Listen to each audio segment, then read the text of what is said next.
여러분 안녕하십니까? 자, 오늘은 하나님을 기쁘시게 하는 법에 대해서 보도록 하겠습니다.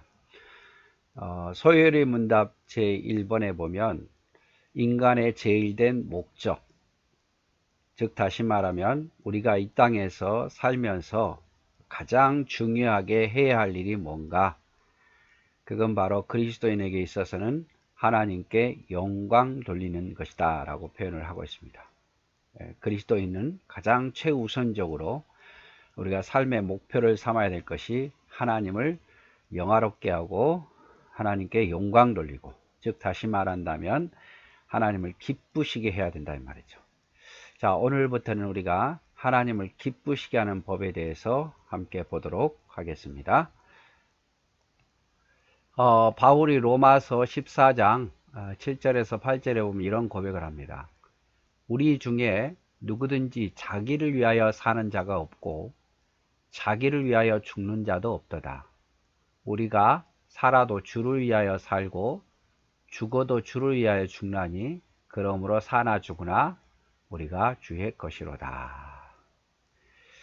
자, 우리가 누구든지 나를 위해서 사는 자가 없고, 즉 사도 바울을 비롯해서 모든 주의 복음을 위해서 헌신하는 자들은 공통점으로 자기를 위해 살지 않고 자기를 위해서도 죽지 않고 오직 살아있으나 죽으나 다 주님을 위해서 산다라고 이야기를 하죠.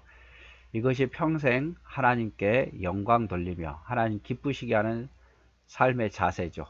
우리가 예수 믿음으로 말미암아 새 생명이 되었지 않습니까? 옛 것은 주고 새 사람이 되었고, 이제 하나님 나라 가면 내 본향 집으로 아버지 계신 곳으로 갈 건데, 그 사이 이제 믿는 순간부터 하나님 가는 순간까지 우리가 가장 삶의 우선이 두어야 될 것이 바로 주님 영광에서 살아야 되는 거죠. 주님을 기쁘게 하기 위해서 살아야 되는 거고,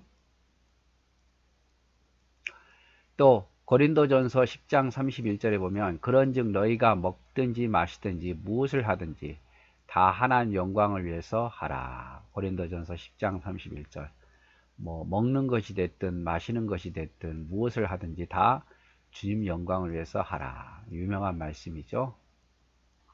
그래서 이 말씀도 바울이 고린도 교회 성도들에게 한 말입니다. 자, 하나 더 볼까요? 빌립보서 1장 20절 21절, 바울이 감옥에서 쓴 거죠. 빌립보 교회에게. 나의 간절한 기대와 희망은 내가 어떤 일에서도 부끄러움을 당하지 않고 전과 같이 지금도 큰 용기를 가지고 살든지 죽든지 언제나 그리스도를 높이는 것입니다.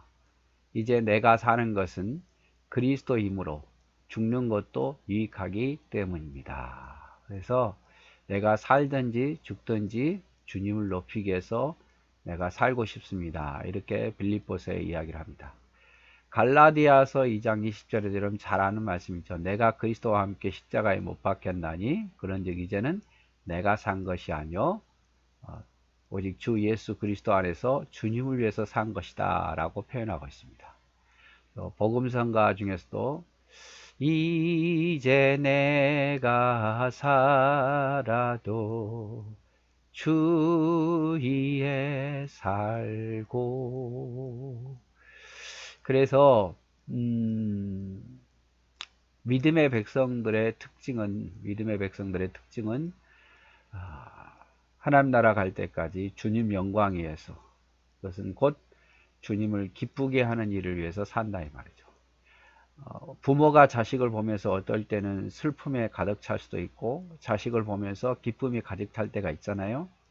그래서 부모 된 사람들은 다 알아요. 어쩔 때 자녀가 어떻게 할 때에 부모가 매우 기쁘고 어떻게 할 때 부모가 제일 마음이 아파하는가. 그런 모습을 좀 보자 이 말이죠. 그리고 우리가 또 하나님 앞에서 자녀들로서 어떻게 살아야 되는가에 대해서 좀 보도록 할게요. 자, 첫 번째로 하나님을 사랑해야 됩니다. 하나님을 사랑해야 돼요. 자, 누군가 나를 사랑하는 것처럼 나를 기쁘게 하는 것이 없죠. 누군가 나를 사랑하는 것처럼 기쁘게 하는 게 없습니다. 그래서 우리가 하나님을 사랑하는 것이 바로 우리가 해야 할 일입니다. 하나님도 물론 나를 사랑하십니다. 하나님은 내가 하나님을 사랑한 것보다 훨씬 더 많이 사랑하십니다. 그래서 모든 세계를 만드시고 또 여러 가지 죄악 가운데서도 자기 아들을 내어 주셨지요. 그래서 하나님은 사랑이시다라고 말하잖아요. 하나님은 우리를 사랑해요. 그와 마찬가지로 우리도 하나님을 사랑해야 되는데, 그렇게 하나님을 사랑하려면 어떻게 해야 되는가? 사랑에 깊이 빠져야 됩니다. 사랑에 하나님을 사랑하는 마음이 깊이 빠져야 돼요. 그래야 온전한 사랑을 할 수 있어요. 이게 사랑이 계산적인 게 아니잖아요. 어쩔 때는 좋아하고 어쩔 때는 싫어하고, 그건 온전한 사랑이 아닙니다. 그렇게 판단하면서 사랑하지 않고 조건 없이, 하나님이 우리를 사랑했던 것처럼 조건 없이 사랑하려면 우리를 정말 많이 하나님 우리를 정말 많이 사랑하듯이 우리도 하나님을 정말 많이 사랑해야 돼요. 남녀가 연애할 때 보면 사랑에 빠지면 어떻습니까? 아무것도 안 보이잖아요.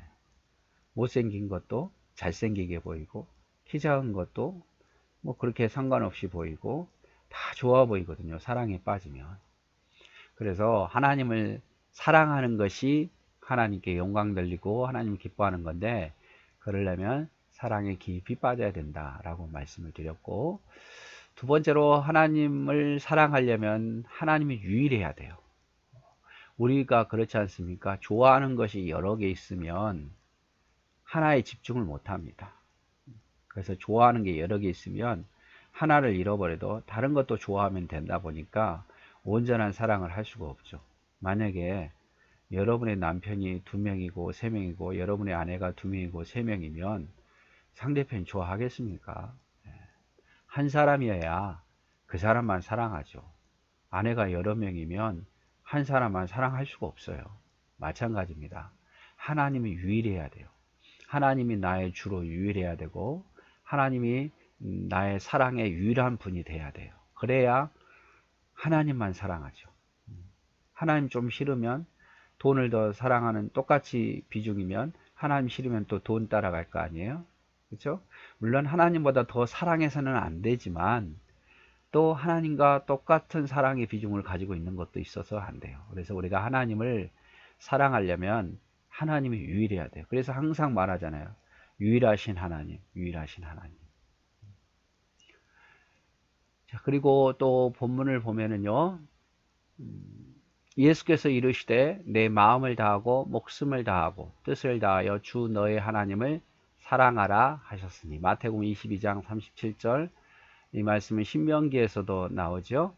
그래서 이 예수님께서 이 말씀을 인용해서 마음을 다하고 목숨을 다하고 뜻을 다해서 하나님을 사랑하라. 그래서 하나님을 이렇게 사랑하면 하나님이 기쁘죠. 얼마나 기쁘시겠습니까? 여러분 자녀가 엄마 아빠 사랑해요 라고 말 한마디 해도 엄청 기쁘잖아요. 그와 마찬가지로 하나님도 똑같아요. 우리가 늘 하나님을 사랑한다고, 하나님 너무 사랑합니다, 하나님 너무 감사합니다, 하나님 너무 기뻐합니다, 하나님 너무 고맙습니다, 이런 신앙 고백을 할 때마다 하나님의 마음이 너무 기쁘고, 하나님이 그 이야기를 듣고 너무 마음이 벅차오르고, 또 뿐만 아니라 하나님이 영광 받으신다 이 말이죠. 그래서 하나님께 영광 돌리는 첫 번째 방법은 하나님을 사랑하는 겁니다. 죽도록 사랑하고, 마음과 목숨과 힘을 다하여 사랑하고, 유일하게 나의 가장 사랑하는 분이 되어야 하나님께 영광 돌리는 그런 사랑을 할 수 있다 이 말이죠. 오늘 첫 번째만 봤습니다. 우리가 인간의 제일 된 본분은 뭐라고요? 하나님께 영광 돌리는 거. 곧 하나님을 기쁘게 하는 건데, 그래서 여러분 하나님을 사랑하십시오. 제가 볼 때는요, 하나님을 사랑하면 하나님 주신 것들도 다 사랑스러워요. 제가 경험해 봐서 알아요. 우리말에 그런 말이 있잖아요. 처가 예쁘면 처갓집의 말뚝도 예쁘게 보인다고. 우리가 하나님을 사랑하면요, 하나님 주신 말씀도 달콤하게 여겨지고, 하나님 주신 교회도 사랑하게 되고, 또 모든 걸 다 사랑하게 돼 있어요.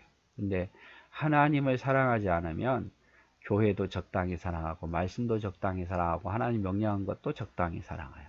그래서 여러분 하나님을 기쁘게 하는 법 첫 번째 뭐라고요? 하나님을 사랑하십시오. 마음과 뜻과 힘을 다하여 하나님을 사랑하시고 온 유일하신 하나님으로 온 정성을 다해서 하나님 사랑하시면 하나님 기뻐 받으실 겁니다. 네, 오늘도 수고하셨습니다. 사랑하고 축복합니다.